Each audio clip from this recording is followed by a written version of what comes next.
If I close my eyes and think of CUSP as a word phonetically, what it represents in my mind is just like this moving ball that sometimes it bounces and sometimes it just rolls around. That's the image, I guess.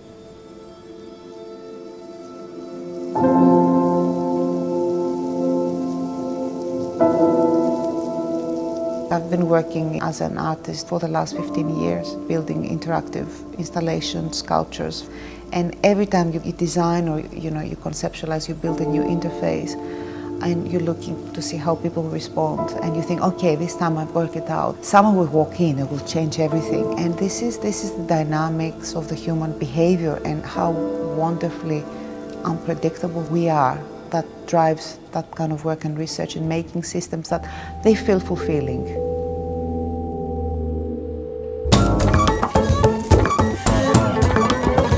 I find that humans are we are extremely complex.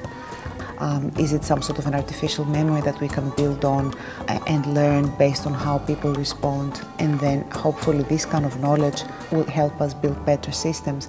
And by saying better, more fulfilling in terms of interaction with humans within society. You can call them artworks, you can call them designs of maybe in the future intelligent buildings, but it's something to more complement this kind of unique human complexity rather than try to antagonize it and make it better or mimicking it in a way that becomes a pseudo-equal. The key ideas that underpin my practice. I'm interested in two things. One is physical spaces and objects and forms, and the other one is human behavior and social performance within a prepared space. First of all, my projects require not only artistic innovation, but scientific innovation as well. I collaborate with roboticists, computer scientists, engineers, people from different disciplines in order to materialize them. The Blue Iris project, the CUSP project, is a very good example of a 3-year project. It's a very, very first artifact of this project that we're testing. It starts as a wallpaper panel that people can touch, and based on the way they touch, they explore some of the flowers that they already exist, some change of color. The flowers are printed with nanoparticles, so this kind of gold and silver color that the little iris is printed, we use nanoparticles for the first time, so when you touch, you get this kind of reading. They act as sensors that then trigger this kind of change of color on the wallpaper.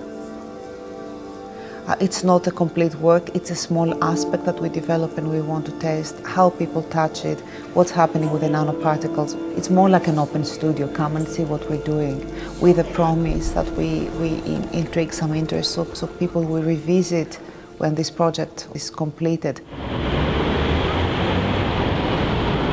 So this is a typical spiral methodology, concept, develop, test.